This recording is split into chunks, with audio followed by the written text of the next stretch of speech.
So we are going to be joined shortly by Jim Muchui, who's an MCA in Meru County Assembly. He represents the people of Athwana Ward, and he's also majority whip in that assembly.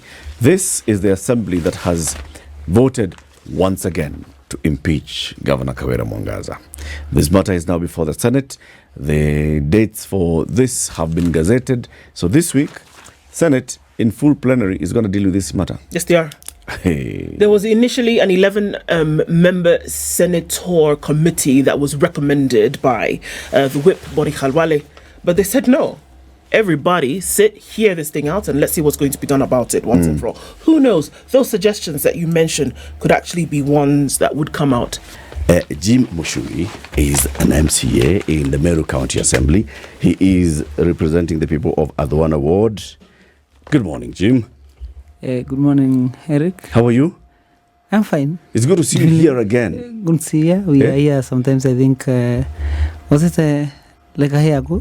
It was in October last year. It was in October last year, yeah. We are here again. Imagine, you are back. Yeah, we are back. When you were here the last time, you were the majority whip in the county assembly. Yes. You have come back, you're still the majority whip in the county assembly. Yeah, sure. You are whipping your members to get rid of your governor. You're back to the Not really. I'm whipping my members to get rid of incompetence. Okay. Yeah. Okay. This is our City will welcome you with the day's proverb. City. Yes. Please tell the MCA where our proverbs are coming from. For the whole of this week, our proverbs will be from a landlocked country on this continent. It's the largest country, 5th largest country in Africa, and 20th largest country by area in the world. It's called Chad. Landlocked country of Africa. Interesting country. Huge. You know, when you say largest, people ask me, okay, you're a Kenyan. And what's the number of Kenya? Just let you know, we're 23rd. We're 23rd largest country in Africa. Yes, 23rd. Okay. The others smaller than us. There's some really tiny, but we're 23rd. Yeah. Okay? Yeah. Now, the proverb. For the whole of this week, our proverbs will be from the Republic of Chad.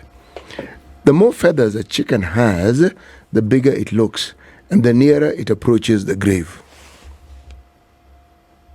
Say again. The more feathers a chicken has, the bigger it looks, and the nearer it approaches the grave. Jim, what's your interpretation of this proverb? Definitely. Okay. You said the more feathers a chicken has, the bigger it looks. Okay. And the nearer it approaches the grave. To be slaughtered or to be slaughtered or okay. Yes. I think the proverbs okay. And I don't know, I don't really get it right, but I think as pertains the grave, most of the time the chicken doesn't die a natural death. It is slaughtered most of the times. So maybe it looks fat. Yes. So. What do you think the message is? Fat, sorry? If it looks fat, what will happen? It will be slaughtered, definitely. And eaten. And eaten, of course. What do you think the proverb is telling us? I'm not sure. Not sure. We actually want you to tell us what you think. This is not a Kenyan exam where there are right answers. This one, there are no right answers. The right answer is the one you tell us. Kabisa. So I think it means sometimes when things look good, maybe they are heading towards direction. Good. They may look good, but in reality, they are heading in the not so right direction. That's a good one. That's a good one. So, Jim, tell us this latest move to impeach the governor of Meru County. How did it begin, and how did it end up here? Oh yeah, sure. We have had governance issues from the start, from the time we were elected, and I was here again, and we talked over the issues, and we went to the Senate. Actually, when I came here, we are heading to Senate just like today. It was 2 days to the Senate. It's unfortunate that 2 years into the election, we are really into this back and forth. Because as the members of the county assembly, we believe things are not moving in Meru as they should move. And it's not really our wish to be maybe in the Senate, maybe fights here and there. But then at some point we have to do what we must do when things appear the way they are. So I must say that we have had serious governance issues, and we hoped they would change. When we got elected, we tried to get along with the governor and maybe try to do development for the people of Meru, of which we were elected. But unfortunately, things were not moving. So we went for the first impeachment. And Senate told us, no, guys, go back and sort your mess down there. Mm-hmm. So we went and tried to sort our mess. And we came together, actually. I personally was very close to the governor for 1 year. Mm. And now, for that 1 year, there are things that you don't really agree with. And we were really close. And we tried to help where we could and all that. But we realized also things were not moving. So when there were serious crimes and all that, we came to the Senate again. And things played the way they played. So we went back. So when we went back for this second time, for us as the members of the county assembly, we have played our role. Because I have heard also people talk about the solution and all that. And if you look from the side of the assembly, we passed this year, the 2023-2024 budget. We passed it as the governor, because we didn't want a lot of fight, we passed it as the governor wished. And the question we have been asking is that we have passed the budget as we wished. We have approved all the CECs. We have approved all the bills that you want to work. We have, for the supplementary budget, we have approved supplementary budget. It came way late towards the end of the close of financial year. And after all this, your people are expected to get services. So we went back there, we waited for services there, and there's nothing. Or let me not say there's nothing, there's very little, if I can say.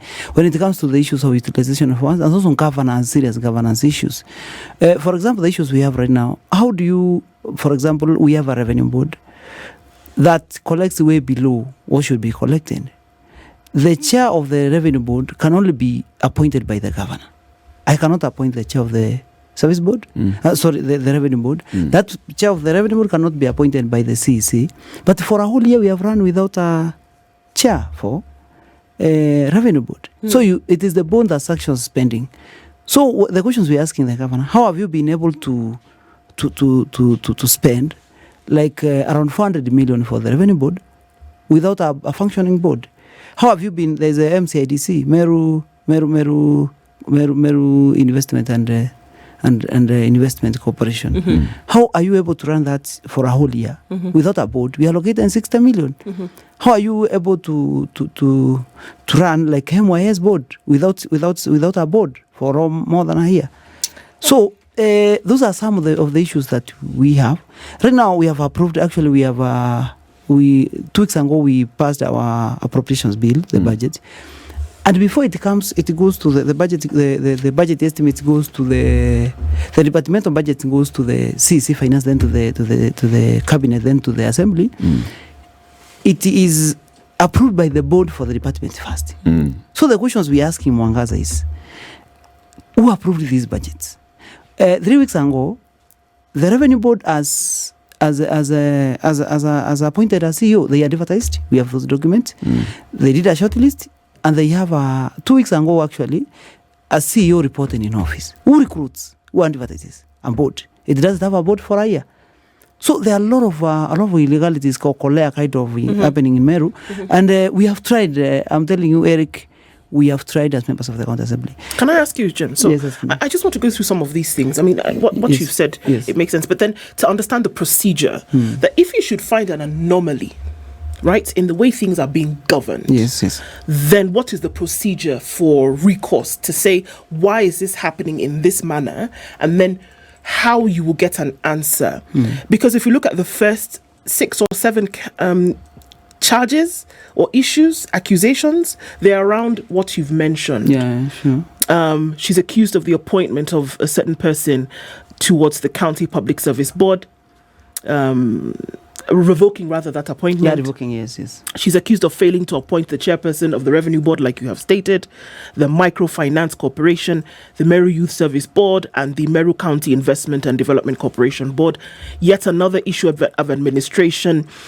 Failed to, or rather refused to, implement the recommendations of the Assembly to dismiss the county secretary, accused of illegally dismissing a number of people, CEO of the County Revenue Board again, CEO of the Liquor Board, Managing Director of the Microfinance Corporation, and on and on. The next two also have something to do with appointments. So when you find there's an anomaly, what is the procedure for recourse? Do you say, we're presenting these to your desk, can you explain why 1, 2, 3 has happened? And if that's the case, I'm curious as to what she said when this was presented to her. There is what happens is there are two levels of accountability. There are things that should be done by the CECs and the chief officers, and then there are things that should be done by the governor specifically. So our role as an assembly, when we find an anomaly, when there is a working relationships, you can ask the governor what is happening, or you do by writing. So what happens with the four main sagas, we call them sagas, autonomous bodies, the Meru Microfinance, the MYS, and the Revenue Board. We sometimes in August last year, actually they nominated. The governor nominated people to those bonds in June. But those positions, they don't fall in vacant. Not yet. Not yet. They are not fallen vacant. We have Gazette notices. You'll be seeing them in the Senate today. So what do you mean they are not fallen vacant? Jimmy just told us that they were running. There was nobody for a year. Vacancies. Okay, around a year. Some of them were falling vacant in August, others in September. So what happened is this. In June, the governor nominated people to those vacancies. So the clerk wrote back and told them, kindly check, because now when we are the clerk is there throughout. For us now, we have been elected. So when these people were vetted last, they have the Gazette notice. So she wrote back to the governor and told them, now I can see some or most of these things have not fallen back. Can you kindly provide us with the right information? So what they did, they never got back. When they fell back in around December, the clerk wrote again to the executive, the assembly. We're talking about last year, 2023. Last year, yes. Okay. We wrote back to them and told them, now this you never got back with information, but these things have fallen vacant, and you see something like a revenue budget is quite sensitive. We have those letters today. You will be seeing them. So they never replied. There was another follow-up letter around, I think, in February or so. So there has been those efforts to try and remind them. For example, you were talking about the issue of service board. The government doesn't have powers to dismiss any member of the public service board. They are quite. They don't have an independent 6-year term. Yes, they are independent. And that has to go through the assembly. So what is happening in Meru, and the problem we have, is that now the CEO of the service board had to go to court, and she had to get a court injunction. What this means for us? It means for us now there's a lot of money, and you saw the other day the executive being graded by the Senate. We have over 800 million pending legal fees, the money we hold lawyers. So there's a lot of wastage because of miscalculations. You mentioned the issue of chief of staff and the executive secretary. Yep. One of the center of contentions last year, in the last impeachment, was the actions of the chief of staff and the county secretary. When it came to the Senate, the Kamara said it wasn't me. It was the county secretary. It was the chief of staff. The assembly doesn't have powers to impeach the chief of staff. It doesn't have powers to impeach the county secretary. We can only impeach the governor and the CCs. So what we did, when we got back to Meru, out of all those actions, 1,611 Meru residents did a petition to the assembly, asking for investigation, because now there is a lot of legal fees amounting from illegal dismissals. So when we did a report, there was a recommendation that you, governor, now the chief of staff is no longer serving the interests of the county. Kindly start a process to dismiss her. And also the county secretary. She ignored. And you know the report of the county assembly is binding. She was given 60 days. It's binding. So right now we are back. in the Senate. And for example, there's a guy who was accused of murder of the blogger, sniper, Crispus Manyara. The guy was arrested. He stayed in remand for like 3 months. He was charged for murder. For like 6 months, he has been on account payroll, being paid full salary. We have pay slips up to while he's in remand. Well, he is in remand after being charged of murder. Is that against the law? It's against the law. Actually, the HR manual says that if you don't appear for work in 10 days, you should be put on half salary. While your supervisor is investigating where you are. Then, if you actually you were charged, you should be terminated. When you're charged? Yes. When you're charged, you should be terminated. Even before your conviction? Yes. When you are. But our laws state clearly that you're innocent until proven guilty. Yes, but also the same HR law says you should be stopped until you're done. Now, if you go ahead and jailed for 6 months, then you are what do I say? I'm saying not really terminated, but you should be interdicted. Interdicted, yes. The one is interdicted. Until now, you clear the process. So, who has been paying? The chief of staff. So today in the Senate, the governor will be saying it wasn't me, it was the chief of staff who was paying this guy while he is remand, while he's in charge of murder. And we will be asking the governor now, but we told you, but we help you. We give you a report to the assembly to dismiss this guy. The chief of staff. So you keep them there so that now you can be committing illegalities through them. So now when we ask you for accountability, you say but does it the wasn't chief me. of staff have the mandate or the powers to actually authorize somebody's payment? Yeah, you see, the guy is a communication officer in the office of the governor, and the immediate supervisor is the chief of staff. Yes. Yeah. But again, let me ask the question. The fact that somebody reports to you, if you're head of a department, do you have the authority to determine whether that person gets paid or not? You see, as a supervisor and accounting officer for that department, you are the supervisor, direct supervisor of that person. So there's an HR. So what you do as the supervisor of that person, you report to the HR and with recommendations because you are the supervisor. That's what happens. So you report that this person has not been in the office. He has not been in the office and all that. And he did not report. So Jim Muchui is the majority whip in the Meru County Assembly. Impeachment of Governor Kawira Mwangaza. It has happened already again in the County Assembly of Meru. It's now before the Senate, and the Senate begins that process today. And the MCA was explaining to us the issues that have led them to this point once again. And you say you'd extended a lot of goodwill to the governor. Even after the last time that you came to the Senate, you decided to extend goodwill. And you're saying that you did not receive the goodwill coming back from the governor's office. Is that what you're saying? Yeah, so your goodwill was not reciprocated. Okay, since the last impeachment, we have not really had a lot of contact. I think the first attempt to bring us together was done by Churicheke. The Churicheke moved and went to see the deputy president. Then they went to the president, and the president told them to go and see how they can unite Meru. So they called us the leadership of the assembly. They called the governor. And for us, we had issues that really administrative issues that we wanted addressed. So we asked her also for issues that she would have wanted us to address. We gave her, ours were written. And out of those 14 issues, she read all of them, rubbished them in the meeting. We asked her, okay, what would you like us to do for you? She told us he would give us by the following Wednesday. It never came back. So I think that was the only effort that was there, and we parted ways. But the issues in Meru are not really issues about, because also people are looking at it from the angle of maybe peace, whatever. You see, peace is not a cure for incompetency.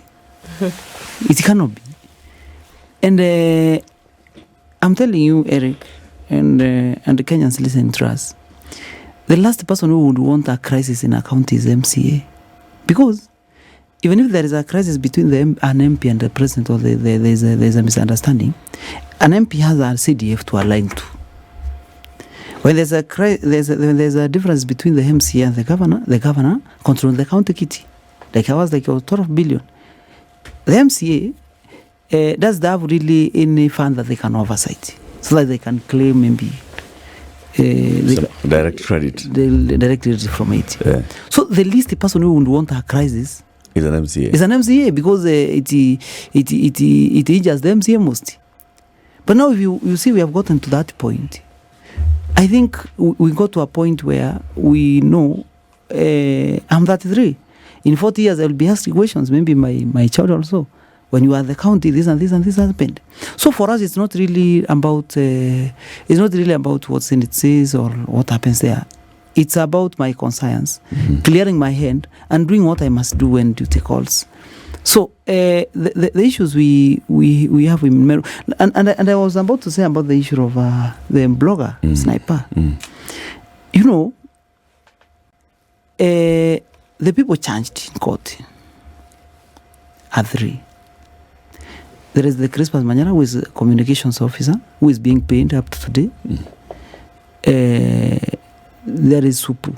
There's a guy called Supu Meru, who is the key suspect actually, who called the sniper and who is seen to have called the sniper and lured them to go there. This guy has been working by the TV. Actually, in our CV, which is in our documents, she says that she has been a reporter at Vaita TV, which belongs to the governor. And also we have documents that the governor funded her for appointment in her office to the Public Service Board. And the Public Service Board actually appointed her, but later they investigated and found that the certificates were fake. So they revoked the appointment. The third person is the blood brother. Who's? To the governor. Who is the blood brother to the governor, who also happened to be her bodyguard. The other people were arrested and released after investigations. Were deputy director communications in her office. They were all people. But these three have been charged. Those are charged for money. And they've taken a plea. They have taken a plea.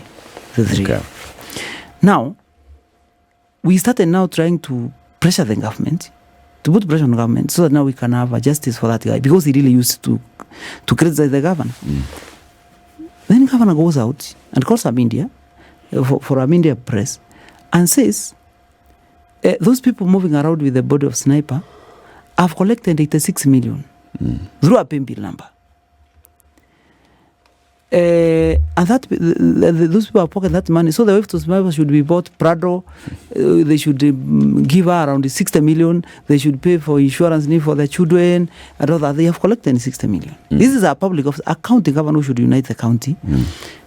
And then goes ahead to say, even the wife has gone to stay with an MCA.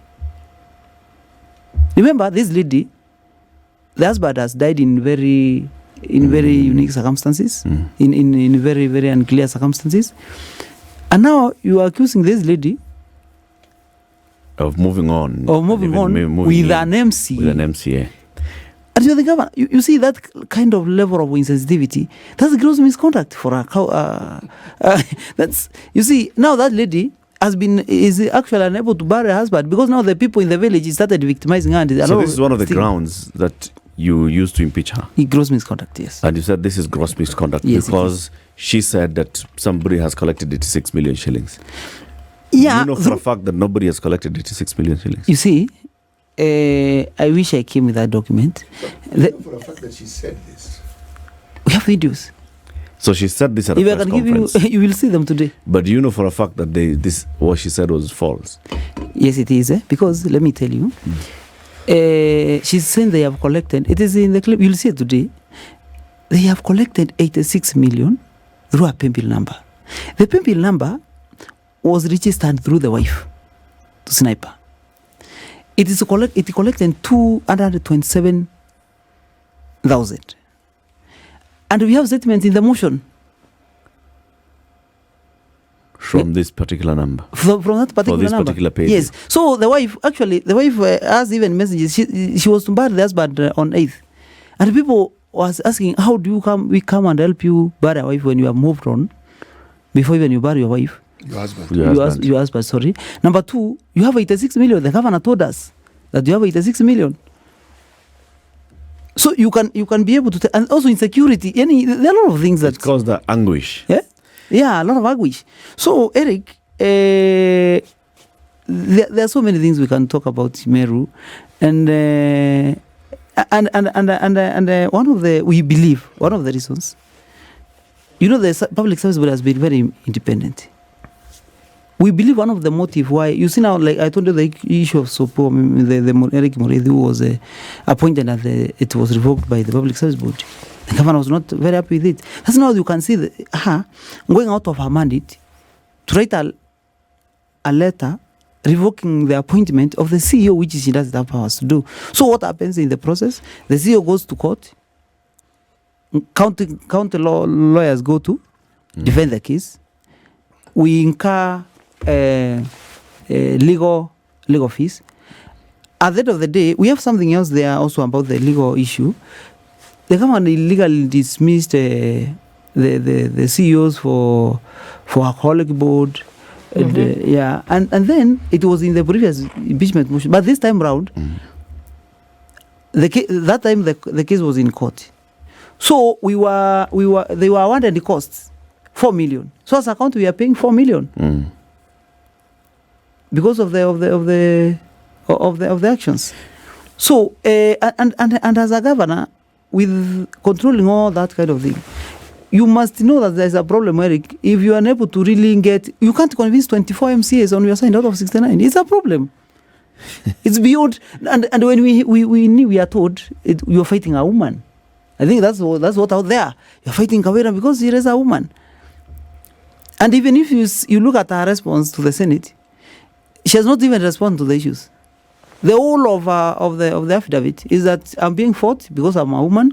I defeated men. The men have ganged up. They want to throw me out of the office. But now, when we ask you, why have you not appointed board chairs for all that long? How has the board been spending? How have they been recruiting? You tell us you are a woman. So the last two times that you went to the Senate, the senators said the issues that have been raised here, very many of them are administrative issues, right? Yes. And they appear to be matters that should be resolved. Yes, it's the role of the county assembly to oversight the executive, but also the executive has a duty to, abide by the law. But some of these things are they sound always like basic administrative issues, matters that come to the governor's desk as the head of the executive, making sure that things are run smoothly. But when things are not done smoothly, there are officers who are supposed to have handled that. It sounds like it's a repeat of the same. How have you prepared to go to the Senate this time and make the senators see that when we say these things, it's not just administrative issues, there's a cost and an implication to it?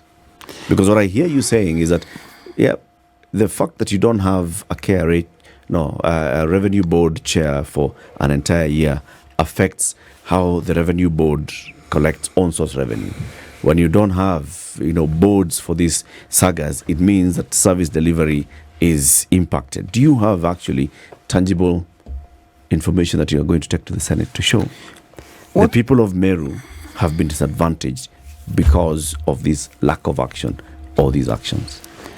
What many people doesn't understand is that you can only impeach a governor constitutionally on 4 grounds: abuse of office, gross misconduct.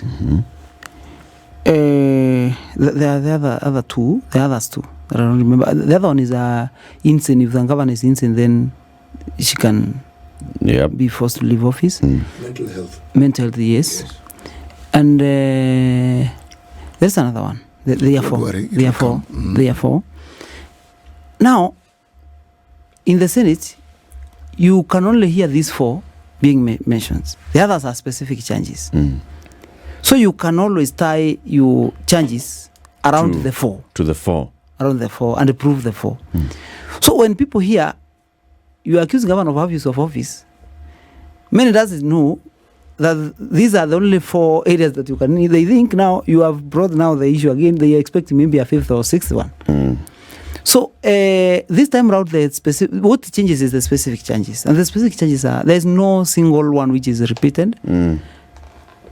I think the only one that closely relates is not repeated. The other one was on illegal appointment on its specific on its intrinsic value, but what we are complaining of is the fee that we were slapped with in court. The legal fees. Yes. Now you're asking us about the cost implication. According to the to the statistics, Meru County has a potential of collecting 3.2 billion a year. Yes. In own source revenue. Has it done that in previous gubernatorial administrations? No, it has not, but that's the potential. According to KNBS, 3.2 billion. Our potential is bigger than Murang'a. Murang'a has collected 1 billion. Meru County, last year, we collected 385 million. The 2022-2023. 2023-2024, we have collected 380 million. We have gone down by 5. As an assembly, towards the last year, the last financial year, we purchased a new revenue collecting system and it's trying to automate everything. And the executive promised us that if you approve this money, and the target was 650 million, we will collect 650 million.